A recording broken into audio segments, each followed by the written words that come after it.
అంధకారములు మలిగేను, అమర జ్యోతిల వెలిగేను.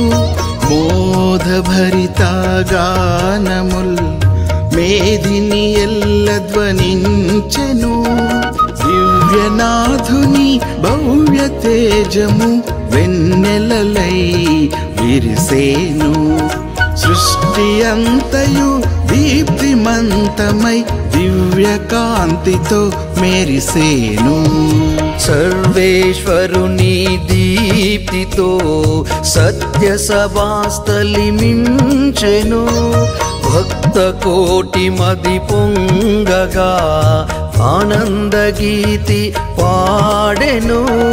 దేవాలయము బ్రోగెను, దైవ నిర్ణయం సాగెను. దేవదేవుని కీర్తనలా దివ్య ధ్యానము నిండెను.